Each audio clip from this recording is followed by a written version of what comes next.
know how to get you. They've already learned. They spend time learning you. They study you. They stalk you. That's the difference between, some people will say, well, what's the difference between a narcissist, a sociopath, and a psychopath? Well, from what I've been understanding in some of the research I've been doing, is that sociopath is actually an outdated term. Despite its use in the media and popular culture, psychologists say that sociopathy is an informal, outdated term used to refer to someone living with antisocial personality disorder. This is not what that is not a good label. No, that's good. Because antisocial behavior, I'm thinking they don't go around people, that people can pick up that they're not a nice person. Right. There's a lot. So here's the thing. I would say narcissists are antisocial, but the way that psychology uses antisocial behavior, what they mean is lacking empathy. You don't care about society. Okay. It doesn't mean that you don't live in society. It doesn't mean the society doesn't love you. So in one of these cases, it was a minister, a high level church member who was a serial killer with a wife and children. Visit faithandfreedom.tv and download the Faith and Freedom TV app today.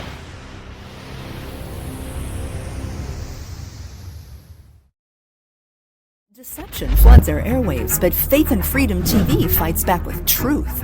Our bold content, news, shows, Bible teachings, worship, and films shines with biblical conviction and patriotic courage, free from globalist lies. We empower Christian patriot creators to share faith and liberty. Access thousands of videos on Roku, FireTV, Apple TV, Android, and iOS. Join the battle at faithandfreedom.tv.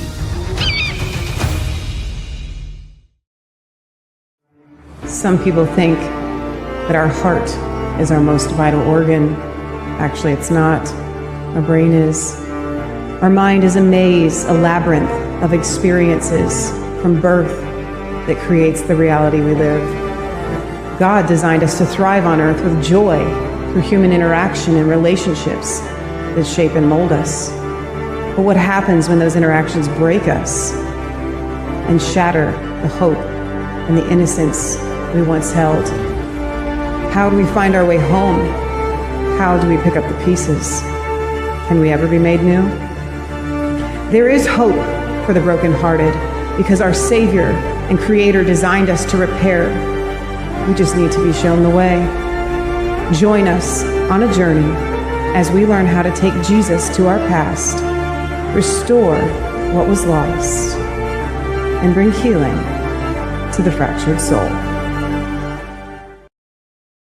Hey guys, welcome back to Resistance Chicks. We're your hosts, Leah and Michelle. It's Tuesday, which means it's Healing for the Fractured Soul night. And have we got a show for you? You know, in the truther movement, we tend to throw out phrases like psychopath, sociopath.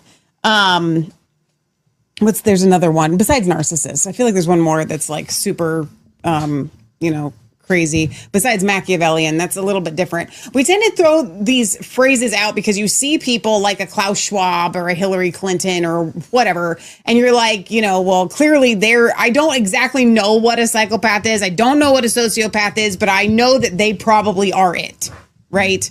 They are the kind that could like order a hit job, not think twice, right? Mob bosses. These are the people that we apply these phrases to. Here's the problem. It's not so sociopaths and psychopaths are not limited to the big famous people that we know. Right. Exactly. They walk amongst us. Yeah. They work in and out of society, and they look like fully functioning members of society. That's the whole point. My entire life as a kid, I didn't really understand what a psychopath was or a sociopath was. I just knew that like Jeffrey Dahmer would probably be put in the category. And usually it's the people that got caught that are in jail that we apply these things to. And so you think to yourself, well, of course they're not convincing because I can see it because they got convicted. And now Charles Manson is spending the rest of his life in jail and has the chair, right? Like, but how do these people get all of these people to follow them? A lot of times, especially when you look at mass murderers, they are cult leaders. You know, not always, but like they can be because they're so convincing. So Leah sends us this video this week, yesterday. And I watched it and I was just so fascinating. And Leah's like, this is SK, like to the T. And I watched it and I was like, oh my gosh. The thing is that, Leah, if you don't mind me stealing a punchline or two here, because I think it's important for the intro for you guys to understand something. And Leah, you were telling me about this on our dog walk.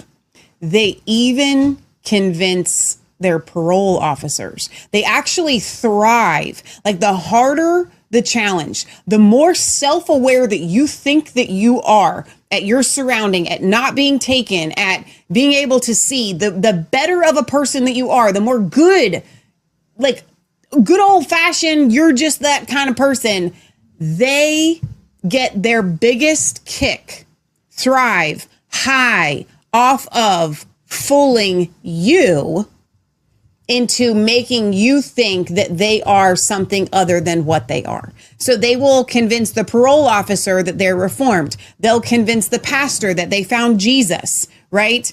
They love that. They thrive off of that. They get their biggest joy off of convincing other people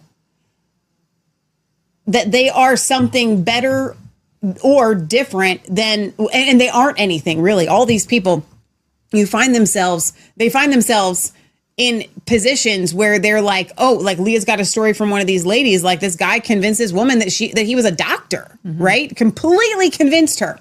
Yeah. And in addition to that, they also get their victims in so deep that even when the victim finds out that they've been lied to, they will defend them. They'll defend them. Yeah. And so I think that there's this gigantic misnomer that a psychopath and a sociopath walks around, and for the podcast listeners, forgive me, with this, like these beady eyes, like I'm just so crazy, like Jack Nicholas, right? Like in all of the movies that he's ever played a psychopath in, right? Like you know them, you see them, they're a psychopath, they're a sociopath, they walk around with a sign on their forehead going, I'm crazy, okay?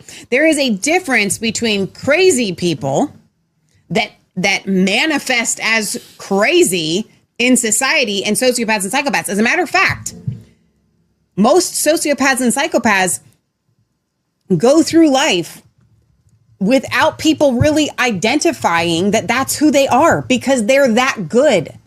They are the master deceivers, the master deceivers. And so, you know, Lee and I had the privilege, and I will use that term, to do these episodes on SK this year. And the emails that we got, the responses in the hundreds and hundreds, like you guys were like, thank you so much. I'm so glad to be awake to this, because you, like, once you can see it, we gave you a pattern, you recognize the pattern and how it affected you. You're able to wake up, get out of the cult, leave. But then there are the people that couldn't.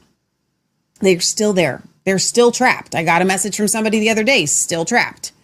Because they get you hook, line, and sinker, because you can't see it, because in order to see it, you have to admit that you were deceived. Yeah. And that is so hard for a lot of people to admit, because a lot of people walk in a lot of pride. And you shouldn't, not just because you shouldn't walk in pride, but they walk in a lot of pride that they know people. I mean, how many times have you said it? Have you heard other people say it? I am such a good judge of character.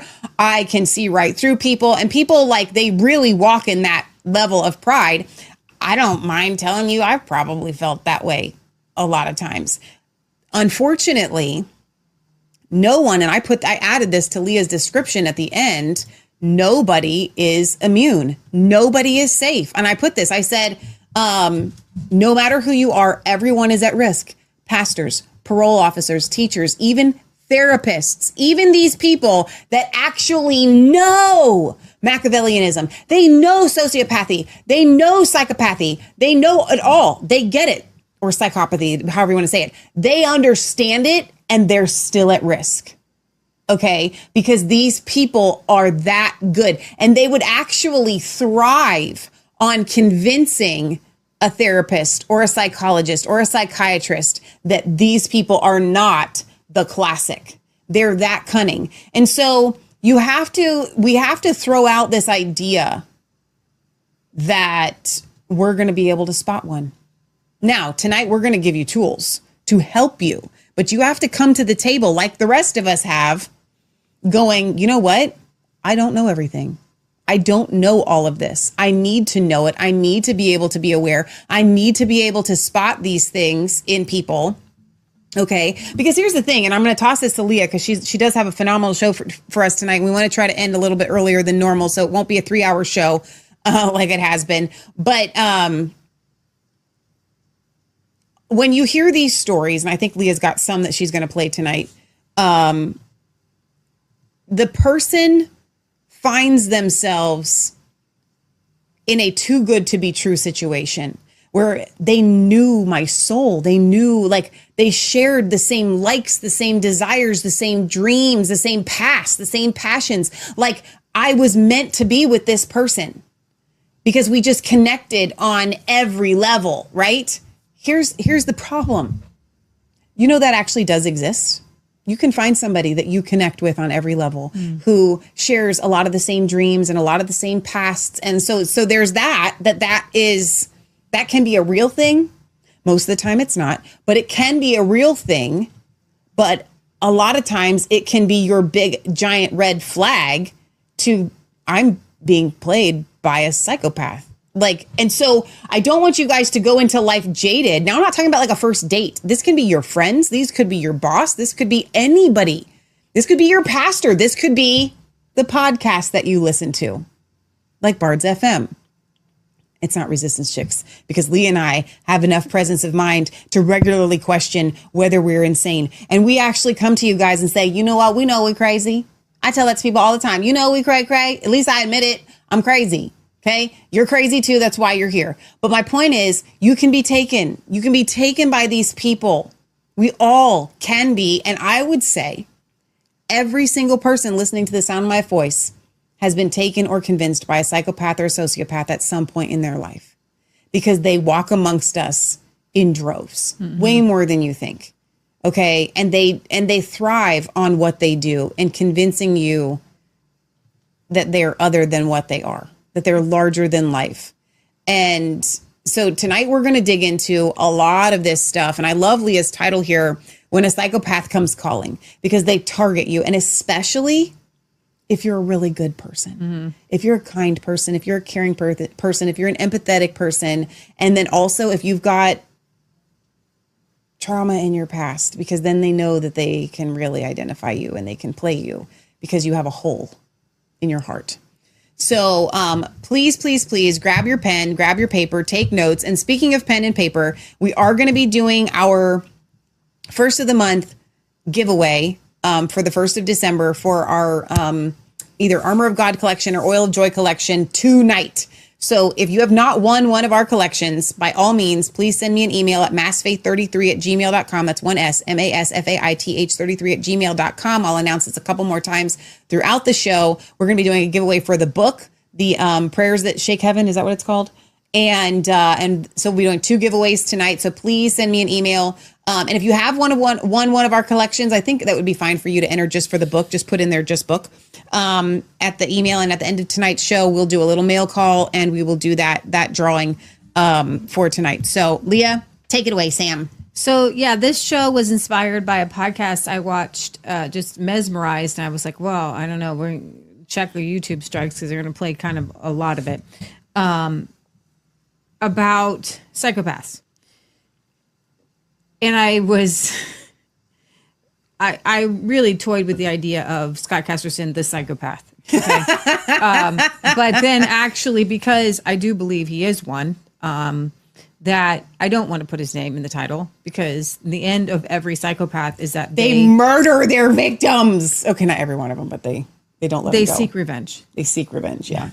It's actually not funny. No, it's not. It's not funny. not a lot of funny. these psychopaths, like, no, it's very dangerous. And I do want to be serious about this episode. I am and super I serious. really can't laugh about Scott Kesterson because he's a very dangerous person. Yes, he is. And I'm not trying, I don't want to scare anybody. And I don't want, here's the thing, there's many reasons why I'm not doing shows about this guy. Okay. One is that he is a psychopath, in my opinion. And I believe he's dangerous. So to that, in a more serious note, I don't mind switching to serious. There are many people who reached out to us and told us their stories, but they were too terrified to let us tell them. But they don't know why. Why are you so scared? I didn't think that their story was that big of a deal. Right. One guy was just supposed to start up like teaching people how to do money right. And he's absolutely terrified to release emails and going back and forth and was like, I don't want anybody to know. Don't tell anybody. Don't tell anybody. But what's very interesting is the victims of these psychopaths do want people to know their story when that they have been pushed away by the abuser. Okay. When you're still in the circle, and it's very hard to get out of the circle, like you don't leave, you're pushed out. When it comes to these realms of what you would call antisocial behavior, if you're in and this person has targeted you, you're not leaving. You're pushed out. You're not leaving of your own free will because they got you. They know how to get you. They've already learned. They spend time learning you. They study you. They stalk you. That's the difference between, some people will say, well, what's the difference between a narcissist, a sociopath, and a psychopath? Well, from what I've been understanding in some of the research I've been doing is that sociopath is actually an outdated term. Despite its use in the media and popular culture, psychologists say that sociopathy is an informal, outdated term used to refer to someone living with antisocial personality disorder. This is not what that is not a good label. No, that's good. Because antisocial behavior, I'm thinking they don't go around people, that people can pick up that they're not a nice person. Right. There's a lot. So here's the thing. I would say narcissists are antisocial, but the way that psychology uses antisocial behavior, what they mean is lacking empathy. You don't care about society. Okay. It doesn't mean that you don't live in society. It doesn't mean that society doesn't love you. So in one of these cases, it was a minister, a high level church member who was a serial killer with a wife and children. And you'll see this, like a lot of men with wife and children, like the Golden Gate Killer. He killed a bunch of women. Then he married. He killed one more woman when his wife was pregnant at 7 months. He killed another woman when his wife was pregnant at 7 months again. And then when she had the third daughter, he stopped killing. And so this particular psychopath, which, we can just say demon possession, I guess would be just as fine. He grew out of needing to actually kill. But when they went to go search for his home, and I think this is the same guy, it might be the same guy, it might be a different guy. It was on the same podcast. There were all these pictures of women who were dead, dismembered. Oh my gosh. Not dismembered, but like murdered. It was all the same woman. It was his wife. Oh! He got his wife to pose in these pictures because she felt that by going along with it, he could keep his fantasies, desires under control without killing people. Now, the three daughters of the Golden Gate Killer, when they found out that their father was a serial killer, they lost it. Oh my gosh. They had no idea. Oh my gosh. So I watched a video of a woman who said that she's a sociopath. And she says she was born that way.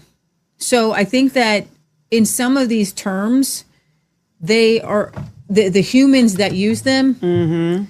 We are not all on the same page. Okay. And from what I've been reading, like I have one psychologist here who's going to say, this is the exact difference between sociopath and psychopath. I have an article here that says we don't even use sociopath anymore. And I've got a video of a woman who says, I'm a sociopath, but we don't use sociopath anymore. But here's me. And she said that when she was a child, and a lot of it is diagnosed as a child, she said she got really, really angry at a little girl in line at school, and she stabbed her with a pencil. And she said at that moment, she received a rush of euphoria. It felt so good. It felt good to hurt. Ugh. It felt good. Our uncle, not the one that lives with us, the other one, the bad one, is like that. Our uncle put poison ivy all over a young boy in the neighborhood, knowing that he was allergic, severely allergic to it, and like tied him to a flagpole, and he had to go to the hospital. And he was euphoric about that. He did not feel remorse about that. I have an aunt who takes advantage, but feels no remorse. So some of this is actually, unfortunately, genetic, in that one psychologist I was listening to says you can see that a psychopath does not really have an amygdala, like has no feelings. They have to fake empathy. They have to, it's called fronting, where they see how other people act. They see how other people care. They see how other people cry. And so they do it. You know what I noticed? So if I may, and I know you got a whole show here, but like all this stuff about SK just keeps coming to my mind, right? How he could cry at the drop of a hat. Like he would get emotional and cry at like everything.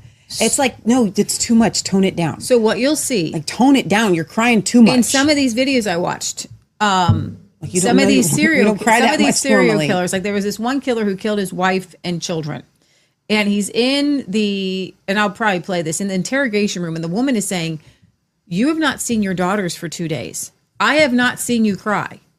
Why are you not showing any emotion?" She pressed him farther. She said, "If I lost my child in the retail store, I would be losing it. You're not showing any emotion." And he starts to go like this. Well, I hope that they're found. So once you remind them, like Ted Bundy, it was the same thing. Somebody said, "You're not showing any emotion." And he goes like this. Well, and so they start to show emotion when you say and you remind them, "Oh, I need to put on emotion." Okay. The rest of us, hopefully, have empathy. Okay. So I was listening to another podcast with the guy who found the Golden Gate killer. It was a cold case when he got to it in the early 90s, like 1994. And the last murder was in 86. And he started to investigate more. It turns out that this Golden Gate killer was on the police force of the town over from the murders that he was committing.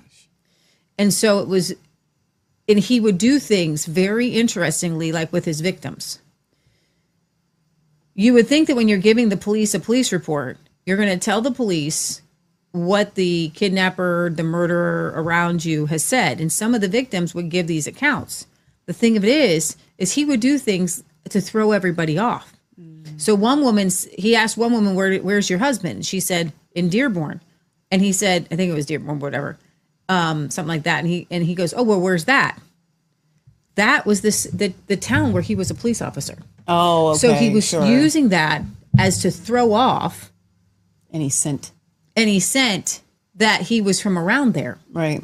So these guys are cold and they're calculating and they blend in with society. Like the Golden Gate killer wasn't even found and convicted until 2018. That's crazy. His last murder was in 1986. And his kids, one daughter was an ER doctor. No. These were they're high functioning society people. See, and I guess that's what that really gets me about. So there, these three girls, had zero idea that their dad was a serial murderer that knew how to lie at the drop of a hat, knew how to manipulate, knew how to get into people's heads. So when people come to me and this hasn't happened really, it only happened a couple of times during the process, but like, no, I really know him. I know him. He's a good person. SK.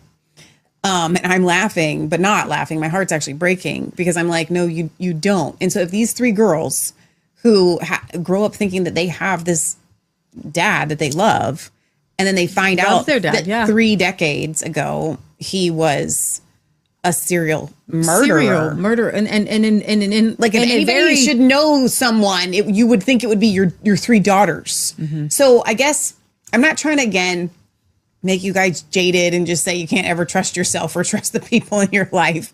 Okay. But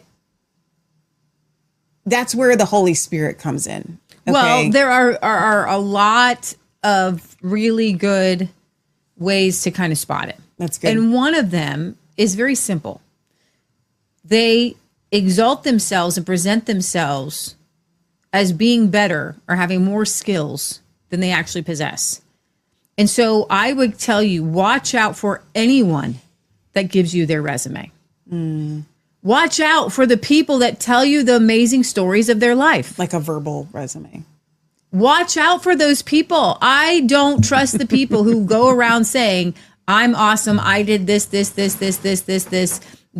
So a psychopath has a highly elevated view of themselves. So do narcissists, and sometimes they're right. Like they talk about all the things that they've done, and they do it, and they really have. So they're just here's the narcissistic difference about it. a lot of times between a narcissist and a psychopath. A narcissist actually wants people's approval. Right. They want to go in and they want people to approve of them. Mm-hmm. Whereas a psychopath doesn't need your approval. Doesn't need it. Doesn't need it. They have a sense of themselves. They don't know who they are, but they don't need your approval. Okay. They're cold and they're calculating.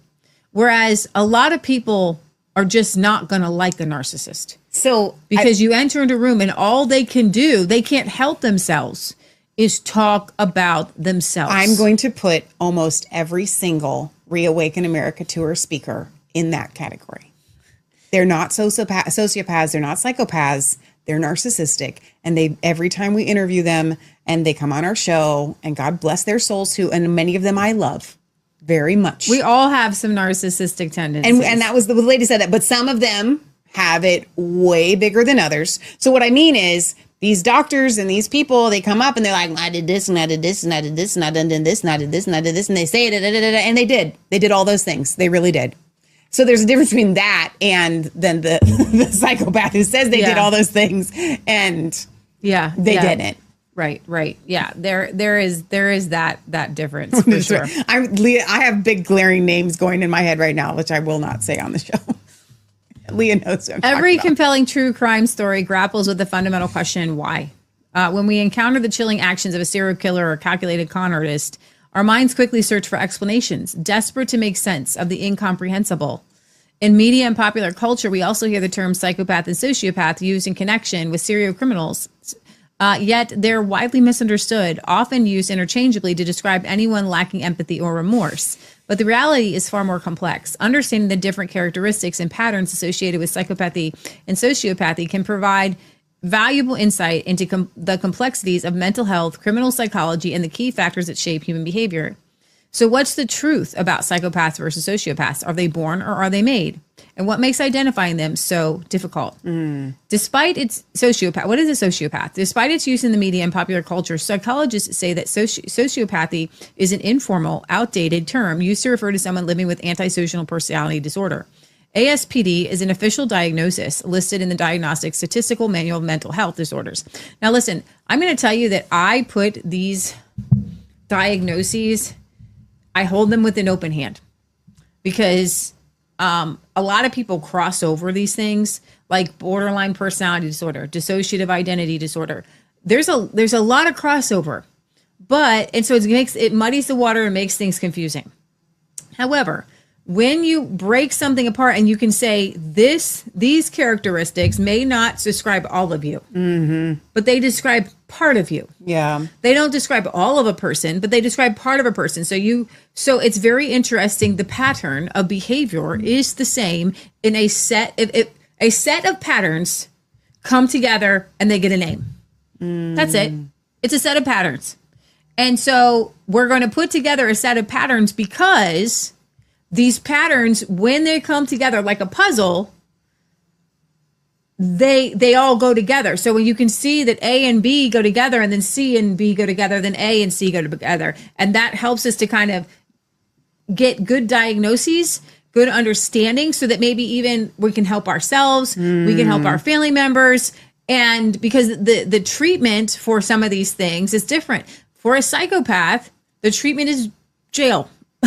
because there's not a lot to be done for somebody with borderline personality disorder that's created when you're a child. That might be something I'm going to go over next week. That's actually very common and the easiest to treat.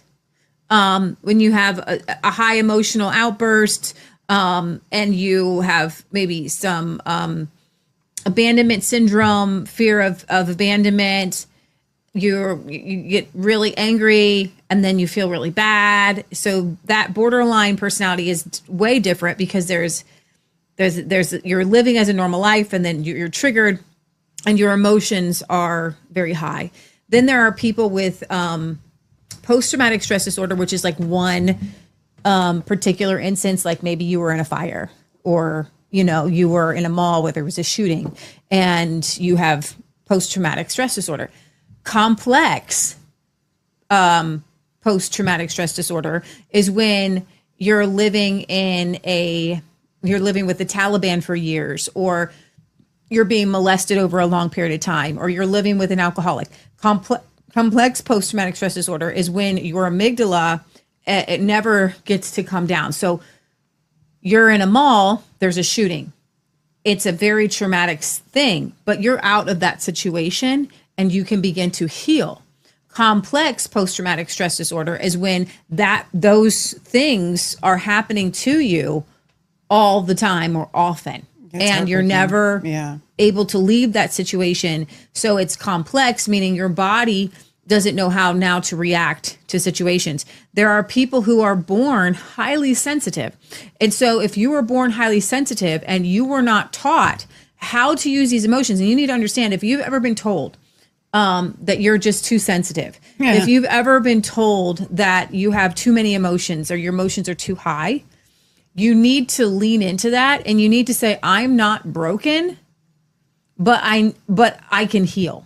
Okay. So you're not broken. You could just be born highly sensitive. And so if you're a highly sensitive child, that means you're actually pretty empathetic. The problem is that highly sensitive children are usually highly sensitive to negative emotions. If you're a magnet, you're going to pick up a lot of metal. Yeah. And if your parents and your grandparents aren't around you to where you're constantly safe and you're growing, and I'm safe. I know how to deal with these emotions. I know how, okay, it's a good thing that I'm highly sensitive. That means I'm very sensitive to other people's feelings. Elitist media deceives, but Faith and Freedom TV amplifies truth. Our world-leading platform delivers news, teachings, worship, movies, and music rooted in biblical values and constitutional patriotism, inspiring faith and liberty. We inspire, equip, and amplify Christian patriots to share powerful stories of faith, family, and freedom. With live events, thousands of on-demand videos, and access on Roku, FireTV, Apple TV, Android, and iOS, we're transforming culture globally for God and country. New content is coming to ignite faith. Join our mission. It means when somebody's crying, I feel that. Okay, so you need to embrace being highly sensitive. But the problem is if you don't understand how to use that to be a blessing to yourself and a blessing to others, okay, then you're just going to be stuck feeling a lot of emotions a lot of times. Okay, these are what I would consider in the normal category. I'm normal. I'm okay. I can be helped. I can be healed. That is the essence of hopefully all of you who are watching now. That's good. If we have psychopaths, God's coming for you. No, I'm not even kidding, because the psychopaths to me are those like demon possessed people. They lack any sort of feeling or empathy. I do believe that Jesus can come, but I was listening to a woman say that even those psychopaths who meet God in prison, when they are released, they will go back and do the same thing. So they never met God. They never got radically saved. They never got filled with the Holy Spirit. Can God change everybody? Absolutely, he can. Okay. But we are talking about needing a bona fide physical miracle when we're talking about psychopaths. And it can happen. Okay. You know what I think about is News Unit. We had this stalker channel early on in our show, like 2018. And they found us, and at first they were kind of friendly. Like they wanted to like our show. And then all of a sudden there was like 3 hosts, and they were like sloppy, gross men in their basement. It was just weird. And they would constantly pick apart our show and pick apart us. They made their show all about picking us. apart our show, and they even made rape threats and death threats. And then we had another viewer at that time who was like, dude, I'm just going to contact the FBI. We were not going to do that at the time. And I did end up having to talk to the FBI because they called me about it. I think that the FBI must have contacted these people because it stopped. It was in their show. Like, they said it on the internet. It was open. Yeah. Yeah. But the idea, like, that they could laugh and joke about raping us and killing us and stuff, it was so weird. To me, that's what you would expect. See, here's the thing. That's what we all would expect when we think psychopath, right? The problem is that is, I'm sure it fits into some sort of category, but these people that we're going to talk about here tonight are not the kind that will just openly say the crazy thing. They're just going to do it. So I actually fear less the people that would say it out loud than the people that like pretend like there's something and then the next thing you know. Yeah. So psychopaths tend to be highly manipulative and charming, taking steps to blend in to society and avoid detection. While they can be impulsive, they typically employ a more cold, calculated approach to their actions. Long game. They're less likely to be reactive and can keep up a facade of normalcy for long periods. Sociopaths, on the other hand, tend to be more erratic, impulsive, and chaotic. News unit. They may experience emotional outbursts, including fits of rage or anger, making it more difficult for them to hide their antisocial tendencies and to fit into society. Okay? Research often suggests that psychopaths generally lack emotions, including empathy and a moral conscience, and may struggle to recognize emotions in others. However, they can imitate emotions to manipulate others, making them particularly dangerous in positions of power or influence. They think that you're crying because you're manipulating. It's a strange way that they view the world. That said, research into notorious murderers with psychopathic personalities such as Jeffrey Dahmer and Denise Nielsen found that a key driver for their violent behavior was pain, loneliness, and a deranged attempt to connect with their victims, though there are some possible exceptions. Experts generally agree that sociopaths, unlike psychopaths, do have a sense of right and wrong, but will act out against them and try to rationalize their actions. According to research, psychopaths struggle to form healthy attachments to people and are more likely to have an avoidant attachment style. Ironically, psychopaths may find it easy to attract partners because of their charm and talent for manipulation and may feel the need to be loved. However, their inability to feel, to express, and to recognize a wide range of emotions, coupled with their drive for power, can make it difficult for them to form meaningful relationships. They may even be saddened by their behavior because they understand its role in isolating them from even others even more. The Golden Gate Bridge serial killer would often be seen crying, the victim said. They do get sad. They do get angry, but they don't have, and they can have a little bit of empathy. Like I guess I was listening to the one guy say, I'm going to bring him up in a minute, that, one of his victims said that, his gag was too tight, so he would loosen it. Like, they have a little bit of empathy. That's why he was able to raise 3 daughters. So they can turn it on and off. To me, that denotes a multiple personality that, came from somewhere. Unlike psychopaths, some sociopaths can form meaningful attachments with a particular individual or group, but these connections lack depth, can be difficult to maintain, and be restricted by their overfocus on their own needs. Are sociopaths or psychopaths born or made? It's still unclear.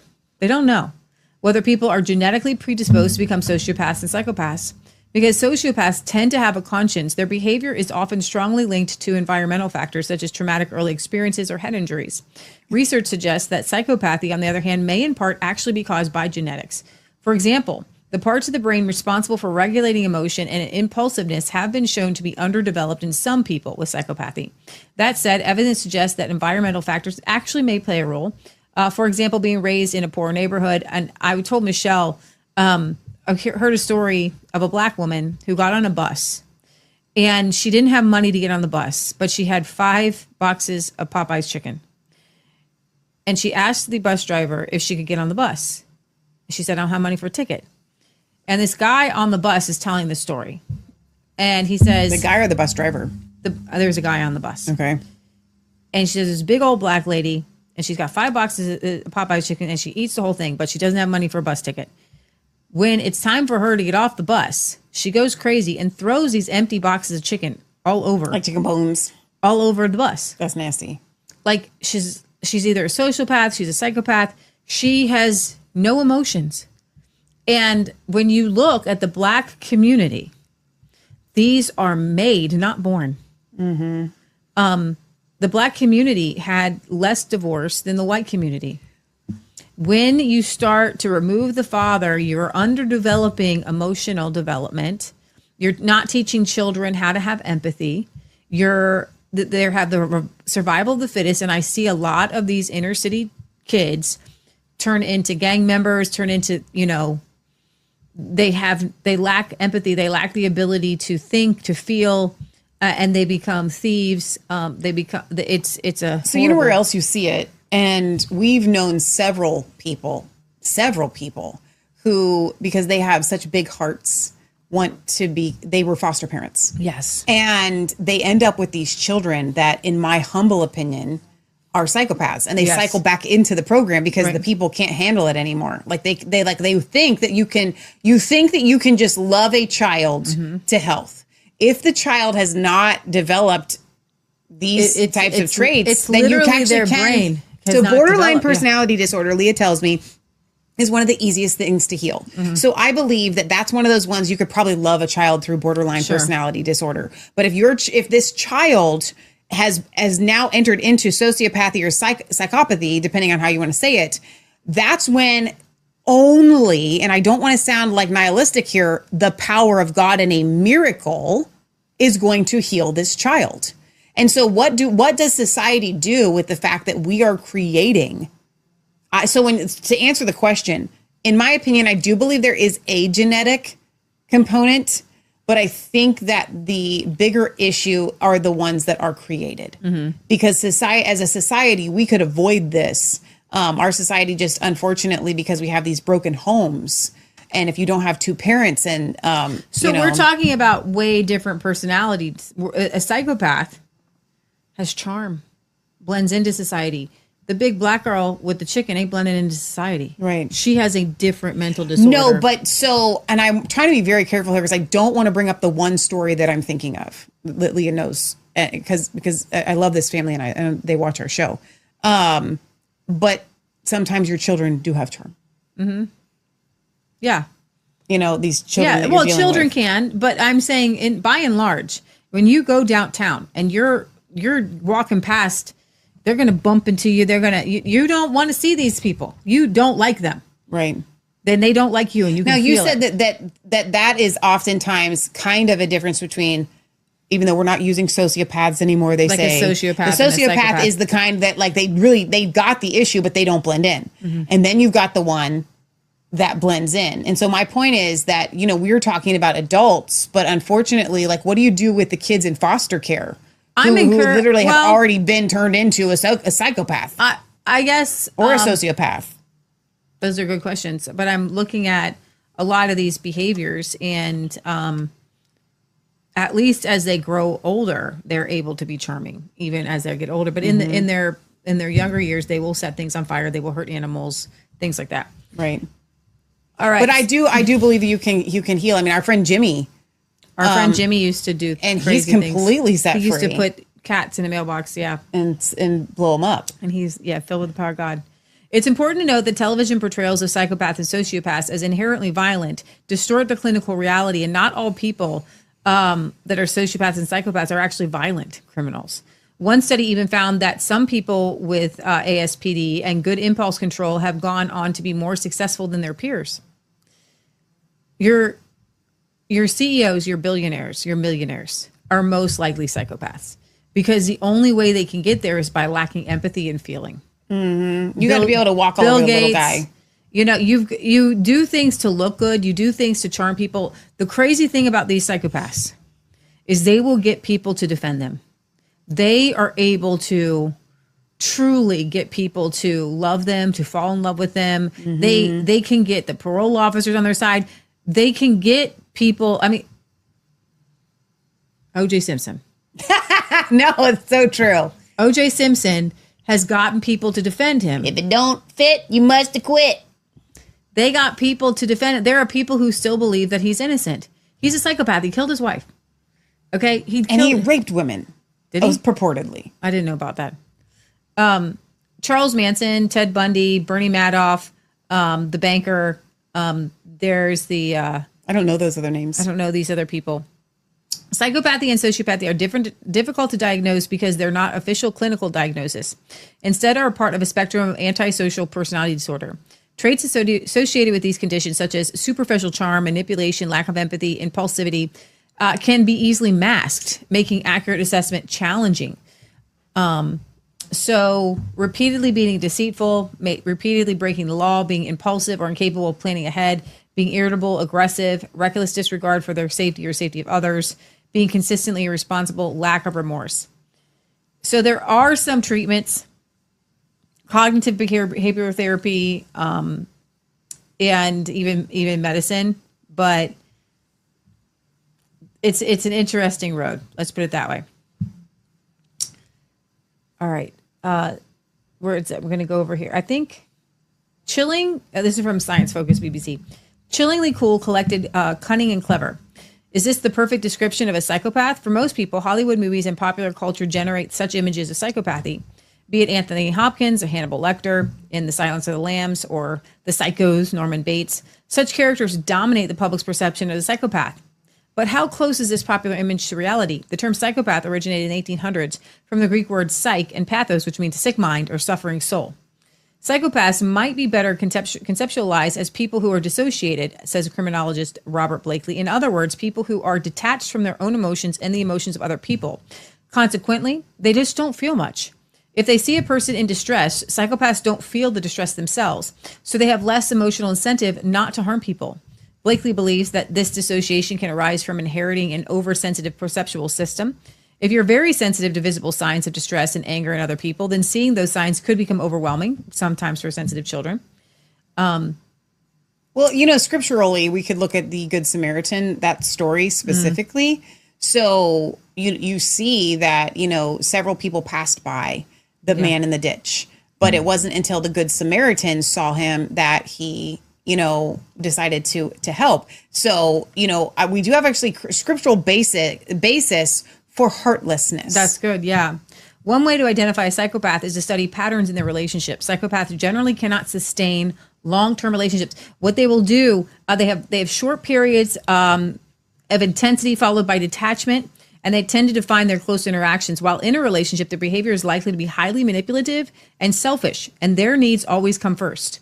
Not all psychopaths are violent criminals, but most present a threat to our welfare at some level, to one's self-esteem, peace of mind, health, financial being. There are many theories behind why psychopaths are the way they are. Some believe it is nature, genetics, or that cause psychopathy. Other thinks it's related to environmental and factors. We're going to, on Resistance Chicks, throw in another thing. And it's demonic. Yeah. It's demonic. I believe that you can't have any of this stuff without a demonic influence. Exactly. So I want to start with this one. No. Is that the one?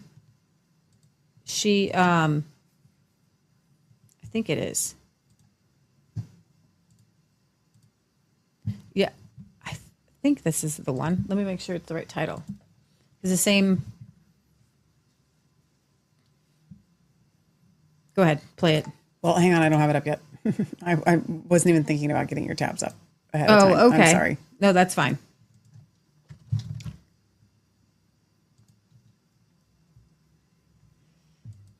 So in watching this particular video and learning about psychopaths, I want you to just be led by the Holy Spirit and recognize that while we are trying to diagnose and find real answers, we're not professionals. I'm not here to diagnose anybody. No, but we want you to be able to diagnose the people in your life as dangerous if that's what it's coming to, right? That's the whole point. All right. Let's see. Here we are. Okay, let's play this one first. Most psychopaths have these 3 traits. Oh, you can play this one. That was not the one by this. You can play that one.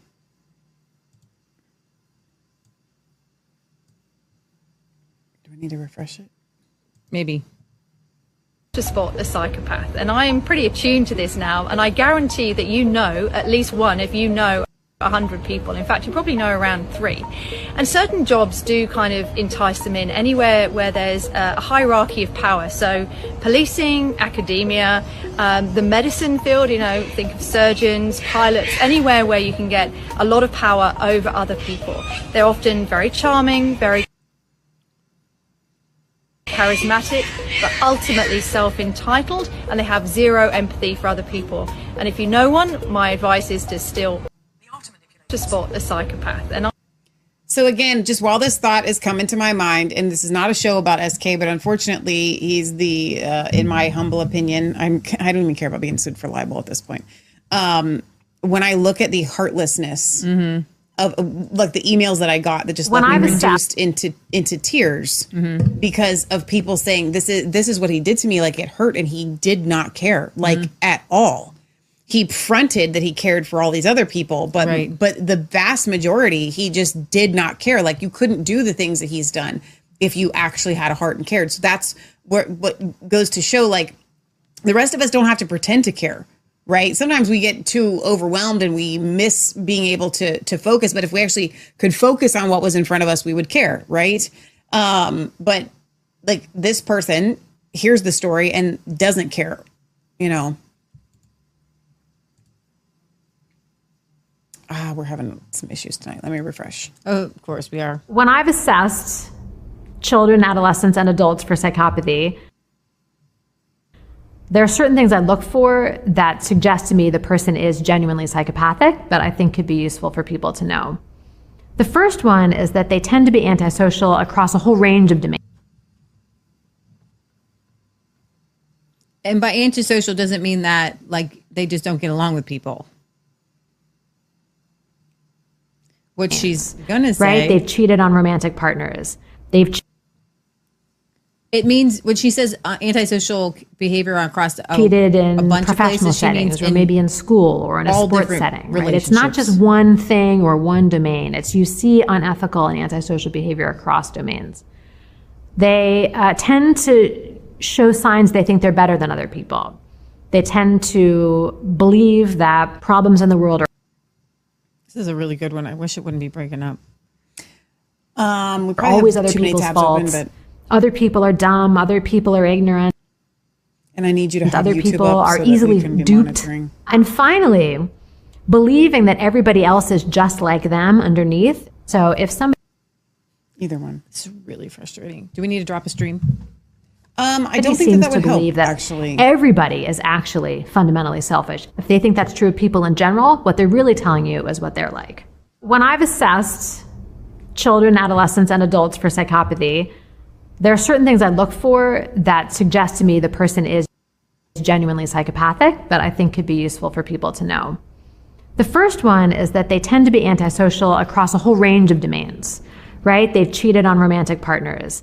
They've cheated in professional settings, We're or maybe playing in this again to school see or in if a we can sports get through setting, it. right? It's not just one thing or one domain. It's you see unethical and antisocial behavior across domains. They tend to show signs they think they're better than other people. They tend to believe that problems in the world are always other. Jesus, please help our show get going tonight. We command the demons in the internets to stop trying to stop our show. Other people's faults. Other people are dumb. Other people are ignorant. Other people are easily duped.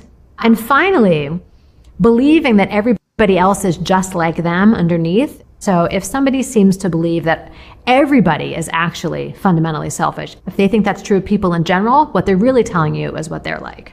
Okay. When I've assessed- can we break that down a little bit? I am going to break that down. Okay. There's a couple of things that I really felt like were highlightable there.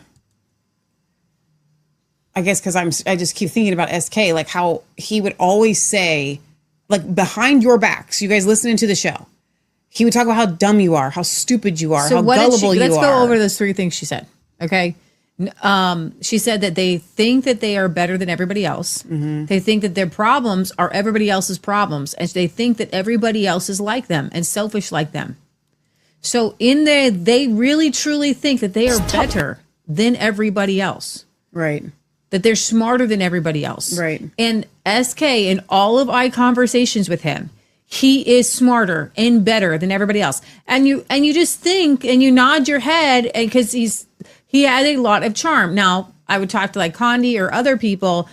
He charms certain people. Psychopaths target people who they know that have a certain set of characteristics.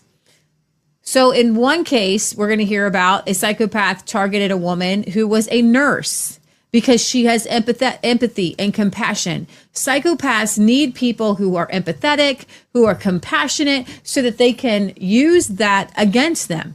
All right. And then they will pretend to be empathetic or compassionate themselves. Like one guy, he pretended to be a doctor, but he wasn't a doctor, to kind of, look, I'm an empathetic person.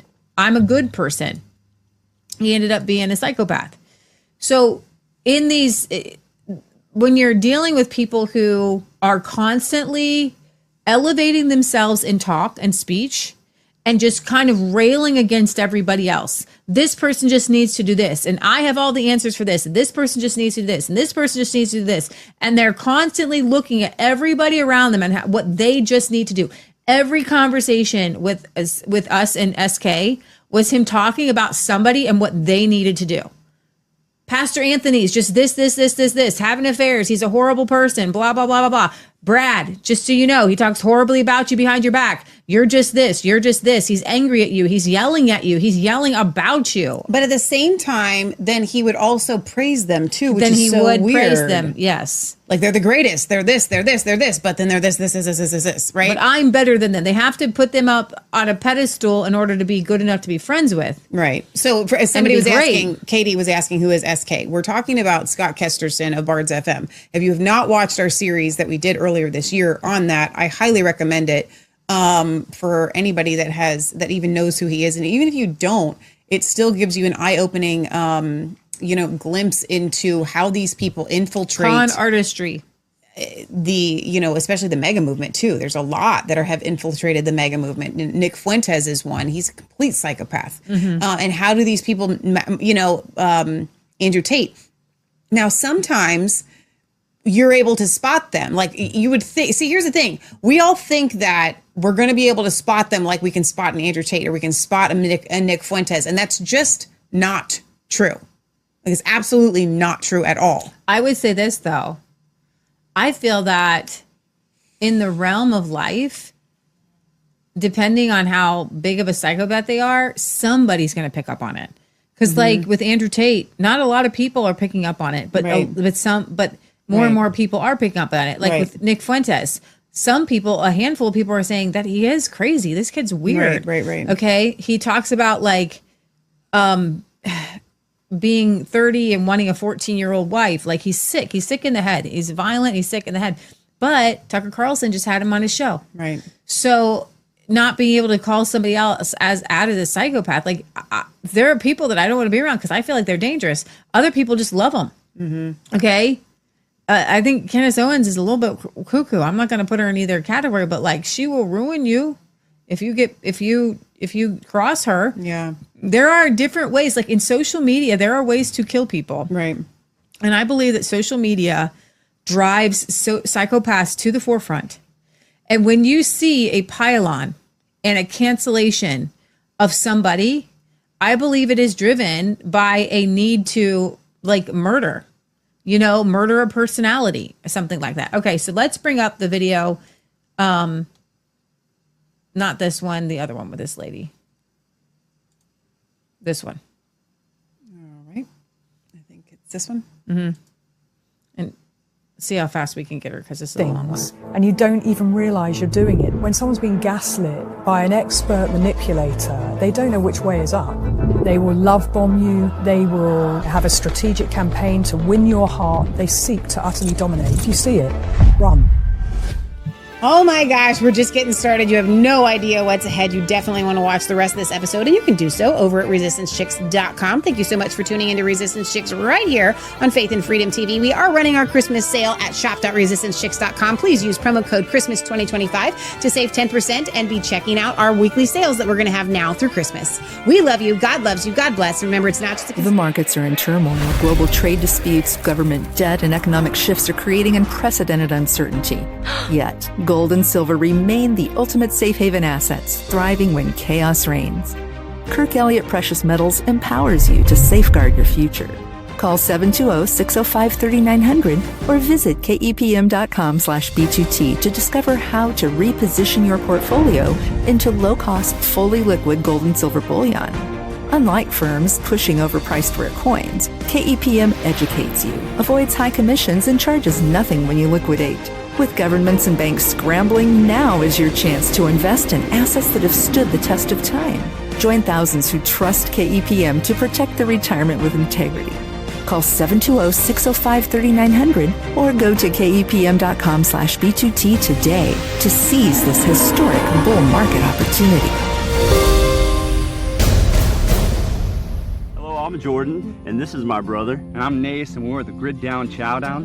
And this is Larry, who is a local rancher that we've partnered with. Now, Larry, you've been ranching for over 4 generations, is that correct? That's correct. I'm 3rd generation, my son's 4th generation, and I've got some grandkids that are 5th generation. Man, that's awesome. We've been here for quite a while, yeah. All right, now, Larry, your cattle is grass-fed, grass-finished, and pasture-raised, just like God intended them to be. Yes, because I want to know what's in that animal. Right. What it's been fed. And so the only way to do that is for us to keep it all natural, just like God has done it for years and years and years, thousands of years. How has partnering up with us helped you and your ranch? Well, it's allowed us to develop a market that we didn't have before, one that can get directly to the consumer, and that's great. And just remember, more importantly, with every package that you buy, we put a salvation track in there. So from the bottom of our hearts, we thank you for allowing us to do what we believe that God has us here to do. And just remember, God loves you. He really does. Transform your health with the power of light. Introducing the future of natural healing. Are you seeking a natural, effective way to enhance your well-being, reduce pain, and accelerate healing? If you're looking for quick fixes or ignoring the importance of natural health solutions, this might not be for you. Backed by years of research and testimonials from health professionals, our quantum energy infrared light harnesses the scientifically proven benefits of red and infrared light therapy. Designed for those who value holistic health practices, our device offers a non-invasive, drug-free method to support your body's natural healing processes. Visit QEstrong.com now to discover how quantum energy can revolutionize your health routine. Experience deeper sleep, enhanced muscle recovery, reduced inflammation, and improved skin health, all with just a few minutes of use each day. Don't miss out on the healing power of quantum energy. Visit QEstrong.com and learn more to take the first step toward the healthier you. Join the thousands who have already discovered the life-changing benefits of quantum energy. It's time to prioritize your health and well-being. Unlock the healing power of light.